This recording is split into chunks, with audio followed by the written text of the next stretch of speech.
Hey guys, Footy Focus Podcast, episode 18. So we're reviewing the final home and away round, and we'll do a final All-Australian team before that gets named in 2 days. So we'll touch on the last round, our games. We lost to West Coast. You guys beat Collingwood on Monday night. Couple of hot topics, couple of trade news, and maybe the biggest story of the weekend. The Kangaroos list, Carl. I think it was the biggest maybe on Friday or Saturday. Yeah, brutal. Let's kick things off. So you guys played Eagles on Thursday night, right? Yeah, it was a while ago. Yeah, lucky I took the notes the day after because I wouldn't be able to remember. It was for the final game. I think it was a spirited performance, especially considering our lack of spirit the last 5 or 6 weeks. We went down by 15 points in the end, but kept the Eagles goalless in the first quarter. We should have made more of our opportunities in the first quarter, and also I think the third quarter both teams missed a few, but we should have been like 20, 25 points up at quarter time, I think. Easy goals went missing to Murphy, and Durden missed a shot, which were gettable. And unfortunately for those two guys who were listed the day after. So Yeah, it was a bad way to go out. So it was obviously a better performance than the previous few weeks, and West Coast are missing a few players as well. I mean, yeah, they've had their injury was towards the end of the season, so they're starting midfielders like Yo, who's been ruled out for the year. Redden weren't playing, and during the game, Kennedy went down with a hamstring or something. In the second quarter, I think. So, I mean, teams get injuries, so they'll need to cover injuries through the game, and I think they did that. They lost Gal and stepped up towards the end. But back to North, our game plan was a lot more direct, a little bit more, maybe not direct, maybe more obvious. We didn't bomb it down the line. We were looking for the short option. Even looked at centering the ball, going through the corridor a couple of times, and I thought we looked way more dangerous when we did this. So is this the difference of lowering the eyes and making sure you hit those targets, or?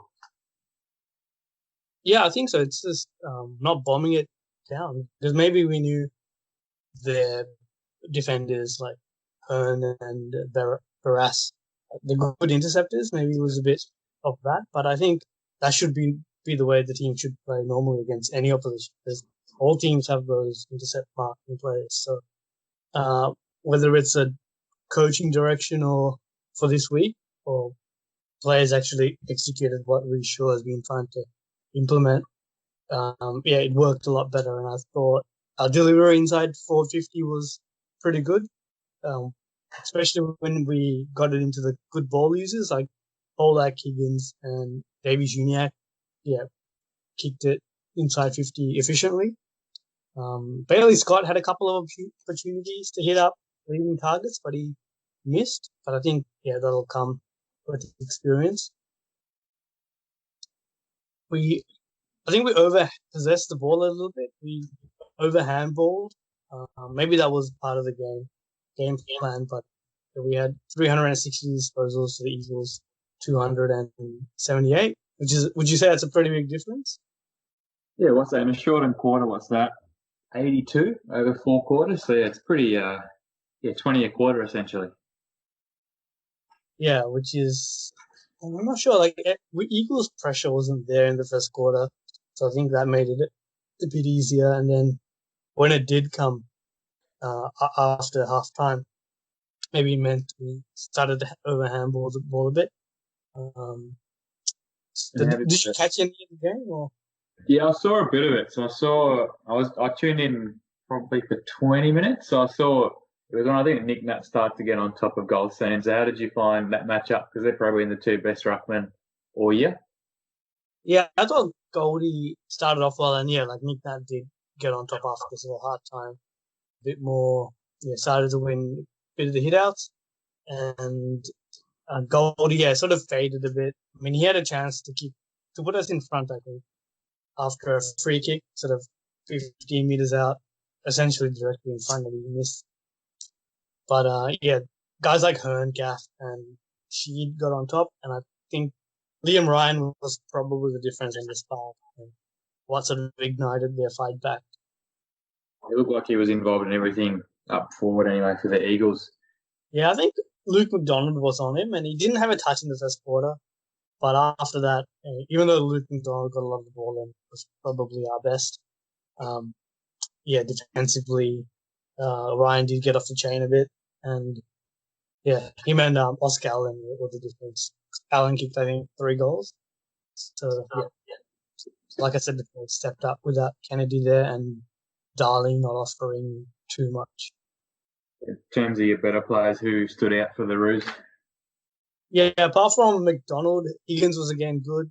Davy Gignac had his moments. He's getting 20 plus possessions every second or so, which is, yeah, it's promising. And yeah, Polak had a big game as well with 20 kicks. And he went at 80% disposal efficiency. Whether he's sort of shopping himself for a new team or yeah. Not sure. Mackay was good in defense as well, I thought. You got the big job on Kennedy. So Reece Shaw's not afraid to give the young kids some big jobs. Like I think he was played on Hawkins and Dixon. Yeah, he's held his own, and I think he's been one of the positives in otherwise a bleak year. And Jet Anderson, how did? Yeah, Anderson was good. What did he have? He had 30 possessions, 174 Supercoach, which might be a record for him. Had almost 500 meters gained, which might be also another record. And he kicked a good goal as well. So yeah, he'd be right up there in the best and fairest voting. So I don't know when it is, but yeah, we'll do a wrap of that when it comes. But him, McDonald, Simpkin, Goldie would be in the mix to take that out. Yeah. And finally, goal kicking. Like in the third quarter, I did mention West Coast missed a couple of sitters, but we missed at least 3 or 4. Zeeble, a couple. Paul should have kicked one. One was a bit further out, but Goldies and Zeeble snap, they should have gone through. So yeah, sometimes I mean this year especially with shortened quarters, goal kicking could determine who wins the premiership. Yeah, especially I think it's you're finding. I mean, even yesterday I think the Pies were 6 straight at half time, so it just keeps you in the game. In terms of the Roos, obviously you won the first. You were 2-0 after 2 rounds, and then one match for the rest of the season. Yeah, one match against bottom team Adelaide, and essentially lost pretty much all the other ones pretty comprehensively, except this one and I think the Brisbane Lions game. We lost by a point, but I mean there are positives to come out. Like next year we get Cunnington back hopefully, and Thomas Taylor start round 1. Add a couple of recruits and maybe a draft pick or 2, and yeah, things might look up pretty quickly. But might do a bit of a review in the future. That's about it for our game. Did you want to talk about Port's win over Collingwood? Yeah, so last round of the regular season, I think it shaped every single match of finals week 1. So a bit riding on the line. Claimed the minor premiership, so we've been on top. I think so 30 weeks in a row. I think one of only 3 teams to stay on top for the whole regular season. Eagles in 91, Dons in 2000, and then us this year. So, So that's from round 1. So from round 1 onwards. Yeah, so they're the only 2. So obviously, I think Eagles lost the grand final to the Hawks, and the Dons, I think lost one match for the whole season, and they won the grand final. Doesn't guarantee anything, but yeah, it's a good stat. Yeah, good omen. I mean, the other omen is that Brisbane have won a couple of premierships when you guys finished on top. But I mean, it's a great effort. I think the team should be proud. And I did see some vision after the game, singing the song. I think, it's a good achievement and something they should be proud of because no one would have tipped Port to win the minor premiership. No, I don't think even Port supporters would have. So it's, definitely a good achievement. I still think the Tigers and Cats are better place for a flag, but I think Brisbane and Port are probably next. as well with the Eagles. I think Yo is probably their best midfielders out for the finals, and Kennedy's got an injury cloud, same with McGovern, so it probably rules them out as well. So I think Port and Brisbane are third and fourth. Yeah, and so I watched a bit of this game, but not a lot. So it started off pretty evenly, I think. I think you guys kicked the first couple and Collingwood fought back, and it was pretty tight. Even after half time. Yeah, it was a bit of a weird one because every time I guess Collingwood kicked a goal or 2 goals, Port would answer back straight away. So any momentum the Pies had all night probably lasted for only a few minutes. So in terms of clearances, Port was up 12 in clearances, up 10 in centre clearances, which is a big stat when you're going up against Grundy. Lycett's, I think had a really good last probably 8 to 9 weeks as well, coming up against the better ruckman of the comp. Thought Robbie Gray was best on ground, 25 plus 7 clearances. Yeah, just so clean during heavy traffic all night. A lot of players couldn't break away from the contest, and he seemed to find time where there was none. Did he play more midfield? Yeah, so he pretty much played midfield predominantly. Probably 80. Yeah, I watched a bit, and every time I saw him, he was near the ball ups and throw-ins. So does that mean Rosie was more half forward? Yeah, so Rosie was half forward. He was better, but yeah, I think he was in there for maybe 1 or 2 clearances. But yeah, apart from that, his finishing's let him down this season. He missed 2 easy ones, so hopefully it corrects itself before final starts. Dan Houston, I think he was best on ground the first half, 12 marks, including 8 intercept marks. Rockcliffe continued his great end to the regular season, 30 plus 10 clearances as well. Jonas kept to go to 7 touches and the goal. Who's a winner. And our favourite Port player, Motlop, bobbed up with 2 goals at crucial times, I would have thought. Yeah, so he kicked, both are probably half chances as well. One, a nice crumb with a banana kick finish, and one, I think, on an angle from about 45 to 50. So, yeah, he's definitely keeping his place, and I think he's listened to your criticism throughout the season. Yeah. Like, on the Big Three forums, this Kangaroo supporter was like, how old is Daniel Motlop? He's like 38. I can't believe he's still playing. Can't believe Brett Harvey was pushed to retire, whereas Daniel Motlop's, actually, and then someone had to correct him saying that's not Daniel, it's actually Stephen, and he's 10 years younger. Look, to be fair, I think he came on a contract which is, far outweighing his role in the team at the moment. But, you can't pick a guy and play him in the midfield based on his money. He's doing his job at the moment, so... Yeah, no, I think it's a good role. Ken Hingley's found a good role for all your role players, I suppose. Like, they don't have to be stars. Like, Rockcliffe doesn't have to be the silk. Like, you've got better ball users. Same with Pal Pepper. He doesn't have to kick as much. Is Pal Pepper handballing the ball more? Like, he's not kicking because he's a bit of a butcher with his kicking skills. But the Amons and Burn Jones can do the kicking and let Pal Pepper play to his strengths as being a tackler and a distributor, then I think that's what's making you guys pretty complete. Yeah, it's a great point because you wouldn't want him kicking the ball inside 450, and I think his role in the team is just lay as much pressure as you can. Get a handball out straight away if you can't kick it. So he did kick an important set shot which just snuck through. He's done that a few times, but you're right. He's not the only one, but in terms of the Pies, so I thought Adams, Pendlebury, Dacos, and Maynard were the best of the Pies. Dacos, first time I really had a look at Dacos, and he just, never wastes the footy. Quaynor gets a lot of free kicks, doesn't he? He's good at, he got 3 kicks, I see. Like, he plays low, like, he's always on an angle, or like, he's very slippery. I think he got a couple of free kicks last night. So he's got the Selwood technique perfected. Yeah. Not a fan. Like, he's a good player, but yeah, I don't know. Players that draw free kicks like that, yeah, it's not it's not a good look. But yeah, he's definitely he's been one of the most improved players of the competition, I would say. And Quaino, the IQ, as they call him.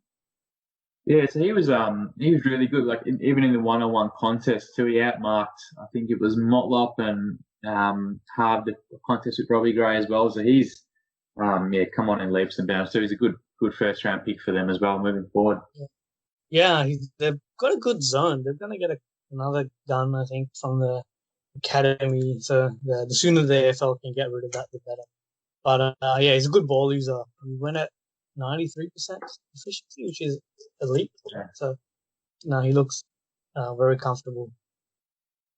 And yeah, and Butters to come in, you think, and yeah, during the 2 weeks off might be a good thing, yeah, because Butters he's a pretty light bodied and he's been playing a inside role, so it could be a positive. Yeah, I think Butters will definitely come back in. I think he'll come back in for Woodcock. Hopefully Motlop, Gray and Butters and Rosie can just fulfill that small forward role. We don't really have a specialist in that position. I think Cleary will come in for Bonner. He's been better, but he had a crucial mistake which led to a goal last night. I think Leanett keeps his place. Yeah, he punched it when he should have marked it. Yeah, he's got to back himself a bit more. Leanett I think keeps his place. I wouldn't play Burton. I think the coaching staff's said he's available, but yeah, like I said, hasn't finished consecutive matches all season, so I'd be pretty nervous paying him in a final, even though the first one's not do or die. Yeah. Yeah, cool. Is that all? Is that your wrap for the game? Yeah. So it's exciting. I think. I think you'd be excited. Did you guys play finals last year? No, I missed out last year after that 90-point loss to the Roos. Oh, yeah, okay. I think the year before? Yeah? Well, the year before was when I can't remember. Yeah. Yeah, no, you'd be excited. It's been sort of in and out of finals for a few years. So yeah, I think general football public, if your teams aren't in the finals, then yeah, Port Adelaide and St Kilda would probably be the two teams that wouldn't mind lifting the cup. Yeah, we'll move on to some hot topics. I'll touch on Core later, just because it's relevant to your team. But Zac Williams, he's nominated the Blues. What would you pay him? I think he's got a 5-year contract. Yeah, I think he's quoted the 800 or 900 for 5 years. Over, surely, right? Yeah, I think it's a bit over. Yeah, he's probably maybe 600 to 7 in that range. Like to get him out, probably about that. But I think the media, I don't know, they like writing about North Melbourne offering a war chest, like a massive deal. Yeah. So don't know if it's true or not. Like we did have a go at. We've got history there, so it's probably not a long bow to draw to say that we have offered him more. But I think reports came out that Blues offer was more. Yeah. So I think it's a good get for Carlton. Like I think where their list is at, I think it suits them more than us. Yeah. I mean, it would have been nice to get him because he's at that age bracket where we need players, like that 26, 27-year-old. But if he wants a bit of success sooner than later, then I think Carlton makes sense. Yeah, I think based on his prelim final form last season, he was best on ground against the Pies. He's worth 8 to 900, but I don't think he does that enough to justify that contract. But yeah, good luck to him anyway. He's a good player. Yeah, I mean, the last guy that picked us over Carlton was Darcy Lang a couple of years ago, and he got delisted yesterday. So hopefully Zac can be a bit better than that. But it'll be interesting to see how he plays because he's not going to have the elite talent around him like he did at the Giants. So yeah, he's not the biggest body either. So I think he might play more midfield. Maybe that's something they promised him because Carlton probably need a bit more midfield, whereas our midfield is it's all right. It's not too bad. Yeah, I don't think you're missing in the midfield area. It's probably the front half or tours. Who? Roos, so key forward. Yeah. Key forward and key back, maybe. Yeah. So, yeah. I'm looking forward to doing the Carlton with you because I think they've had an interesting year. So, Eddie Betts, they signed him, so I think he might be friends with Eddie, or there must be a connection. Yeah, I think there was a influence there in that decision. Mm-hmm. We'll move on to Harley Bennell. So he was again in the midst of some controversy, and yeah, he was. What happened? He broke the curfew. Yeah, broke the curfew. I think turned up to Jared Harborough's house, got turned away, and then ended up, I think, having a few quiet ones at somewhere else. So I think that's the end of his career, or?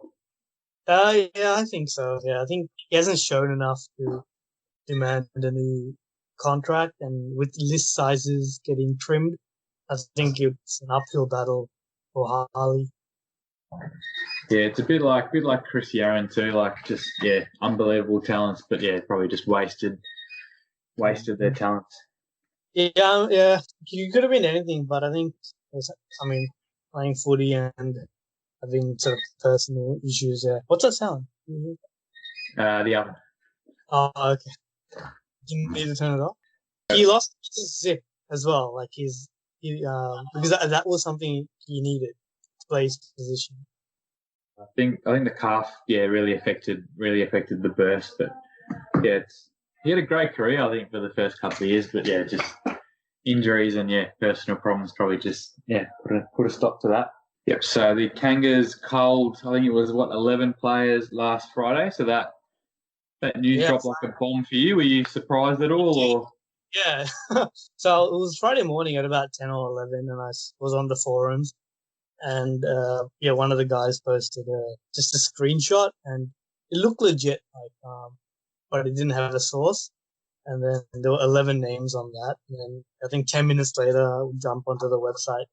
Yeah, it said thank you, and then the 11 photos, and these players have been delisted. And it was a shock. I was pretty sad actually. Like, some of these players have been on the list for like 10 years, and some of them were sort of players I liked and they played well last year. So it was a bit sad to see them go, but I think it was the right call and a brave call. Yeah, so we'll run through the names, but I think the shock was probably just the number, because you probably hear 5 or 6 at one time and then 2 or 3 later on, but just 11 at once. I think that's probably that's the shock. So it looks like we might turn over about 30% of our list, and if the list size has dropped by a couple, I think it's still dramatic. It's still sort of a big turnover, which is good. I think the club needed something like this to happen in order to move forward. I think just quickly, at the end of 2016, after we retired Harvey and Co, probably should have done it then, like looking back in hindsight. But didn't invest in the draft as much then. Still looked to top up, but I think with Brady Rawlings in charge of it all, I think he's on the right track. Yeah, so the first one, so I think it's in alphabetical order. So Paul Ahern. Yeah, it is. Yeah, Ahern. So he came down from GWS. He played 24 games. He had 2 knee recos, and I think he never fully rediscovered his talents after that. I think he had a breakout game a couple of years ago against West Coast in Tasmania.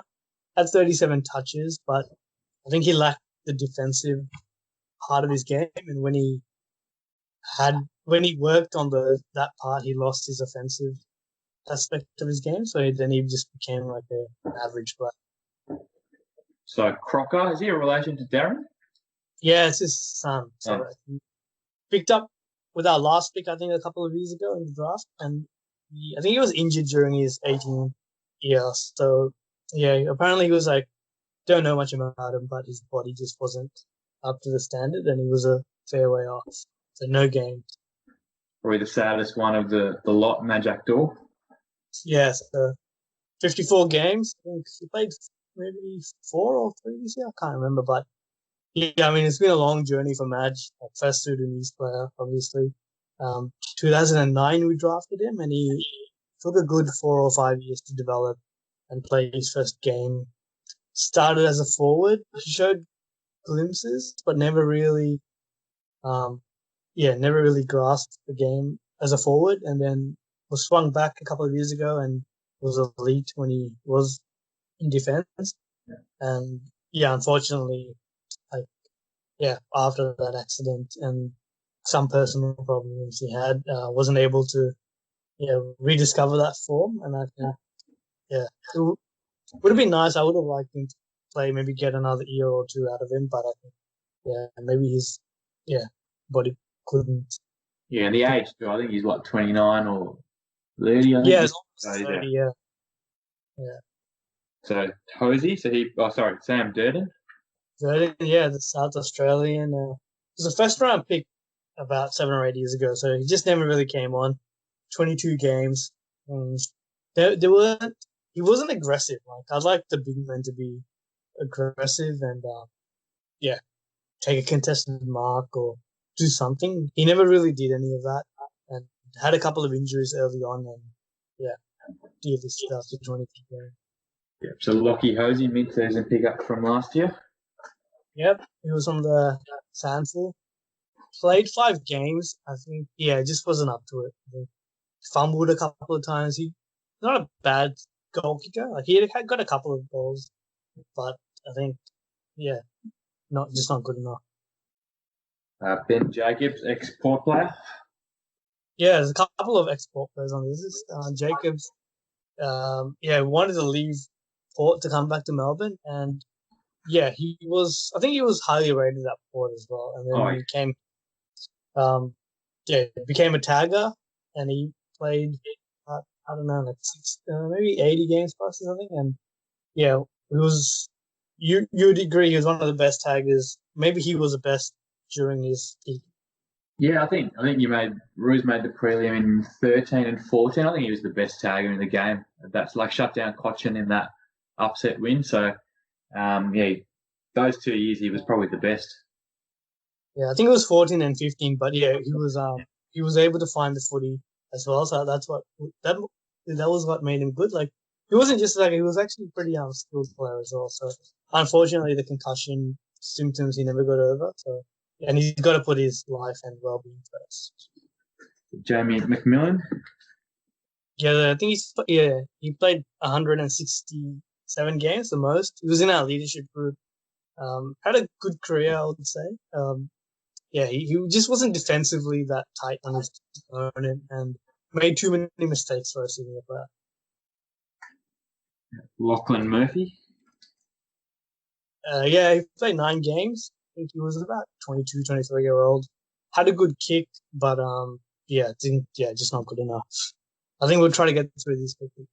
Take a while. Jasper Pittard. Yes, Pittard I liked. Like, when he was good, he was exciting to watch, and he took the game on. He could kick a goal from 50. Had a bit of personality, and he was pretty smart as well. Like, the interviews he did, I think he spoke really well. So, we'll try to get him on the podcast if we can. Maybe. He's in the leadership group too, so that was a bit of a surprise as well. So he's a Port Roos player, so I think he might enjoy our podcast. So we'll try to get his butt out. Hopefully, I think he's the most likely to find another club because he can still play for another 3 or 4 years, I reckon, at the right club. Yeah, he's at the right age, yeah. Yeah. Marley Williams, ex-Pie. Yeah, ex-Pie. So he came to our club maybe 4 or 5 years ago, and I think, he was pretty good at his role for a few years, especially early on. I think it was one of the fines. He could play on that small, nippy forward that we struggled against. In the end, I think his disposal was what sort of let him down. So I think probably the same reasons the Pies let him go. So hopefully we can replace him with our version of a Maynard. So but he was a good he was not too bad. And lastly, your favourite, Mason Wood. Yeah, I think this guy's had the most most disappointing probably out of everyone. He was on big money, long-term deal, had a lot of potential, but couldn't really hit his straps other than showing a few glimpses here and there. 65 games, and I think wouldn't another club could pick him up and maybe make him a good player, but he's 26, 27, so he's not young. So I think, yeah, what could have been. So yeah, thank you to all those guys. Hopefully they can still play at some level and enjoy success in the premiership, whether it be your local team or in the AFL, hopefully. Yeah, so around the time that news hit, I think the news that Aiden Court left GWS and I think verbally signed on to the Roos. So what did you think of that move? Yeah, I sort of saw this coming from months ago. Like, he seemed like that sort of player that we could that would want to come to us, sort of a low key sort of acquisition. And I think, he's the right age, so we need more 25, 26, 27-year-olds.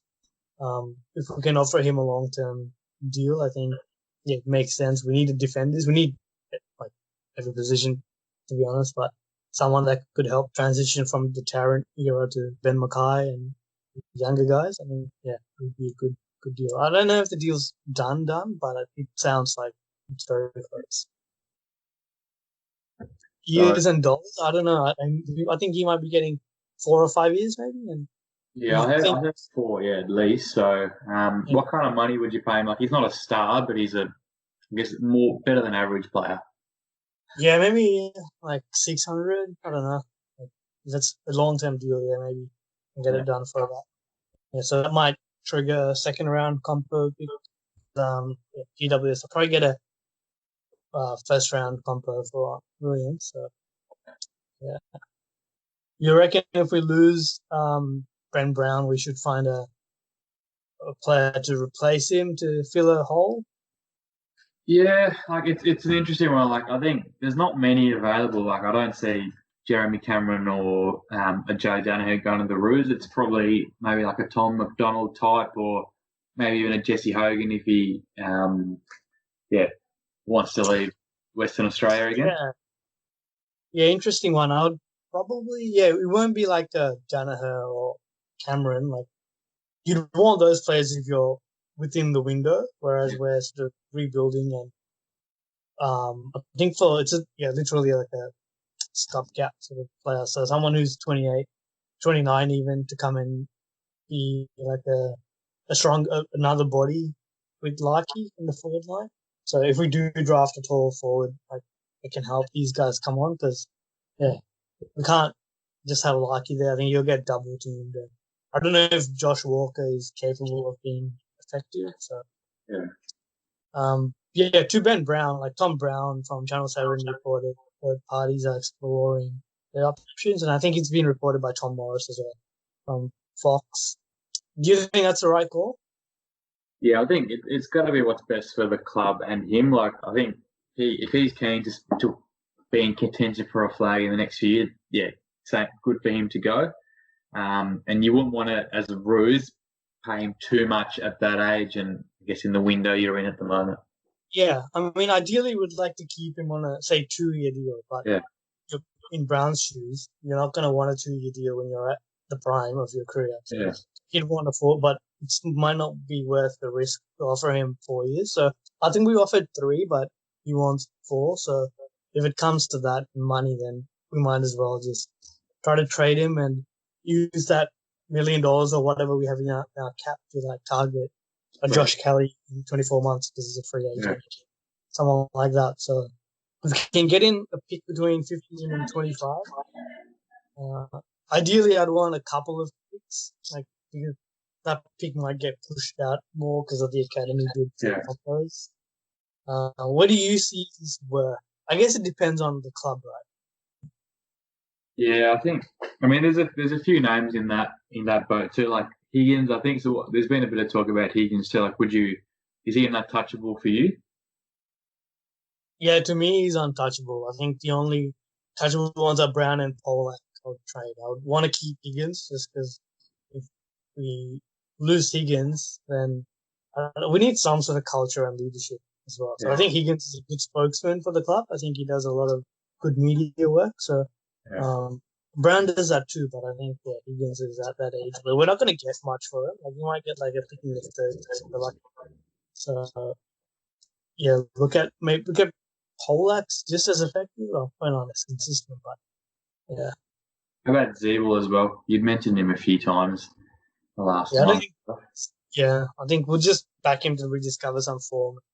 Maybe like Boak, if we can relinquish him from the captaincy, he can become a damaging 30-goal forward, maybe. His body doesn't look right. So he might have been playing with an injury. We don't know. We might find that out soon enough. Yeah, I know. Yeah, but things can change. Like, look at Boak. He was like close to retirement maybe 2.5 years ago, and now it's like could win the Brownlow. So I think he's contracted anyway, so we can keep him. If Hayden McLean was a Sydney player, like 197 centimeter, 21-year-old, plays a bit like Brown. Would someone like that, you reckon? Yeah, he's a great contested mark. So age is probably not ideal, but if you can pair him up with Larky for 10 years, then I still think you're probably missing an experienced talk. I think Walker's not that at the moment. So, but yeah, it's not a bad option if you can pry him out. Maybe if Daniher goes to Sydney, he gets squeezed out. Yeah, that's good. Yeah, didn't even think about that. It's interesting. And Peter Wright's the other one. Like, he's on big money, so maybe apparently he's on big money, so maybe we can take some of that. Then we might get him cheaply. But yeah, it'll be interesting. Fortnight, 1 month. So we'll see. Yeah, do you want to move on?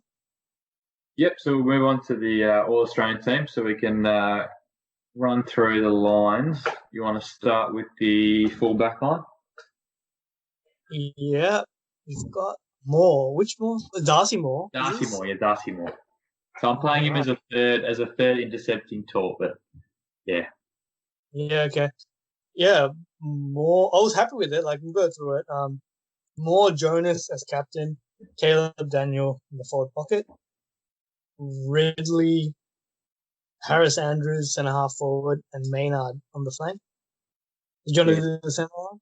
Yep. So I got Sam Menegola on a wing, Jack Steele in the centre, and Danger on the other wing. Followers, I've got Nick Nat, Lockie Neal, and Trav Boak. I think that's going to be, followers, that's going to be the one for all Australia, you'd imagine. And you've got Petrarca, Dixon as centre half forward, and Dusty on the flank. Butler, Hawkins, full forward, and Liam Ryan on the other flank, in the forward pocket, sorry. Yeah, so interchange we've got probably 10 that could fit in here, but Taylor Adams, Cam Guthrie, Mark Blitzars, and Shea Bolton. So in terms of that, what would you change from there? Because there's probably a few unlucky ones. Yeah, I mean, the unlucky ones, Ryan from Luke Ryan. Stephen May and Todd Goldstein missed the squad that was released a few hours ago. I think those two unlucky to miss the squad. I think the selectors need to have a look at themselves, especially because they might talk about that after this. But yeah, I'm happy with it. I think I'd question more, like in terms of positional. Maybe I guess more can more be full back and Jonas pocket. Yeah, maybe that's you can do that too. I just prefer more being attacking because I think with Howard being down, like he's played that lockdown role. I think yesterday he played on Marshall, and I think it was more attacking, and they left Dixon to roughhead. But yeah, you could probably switch that around.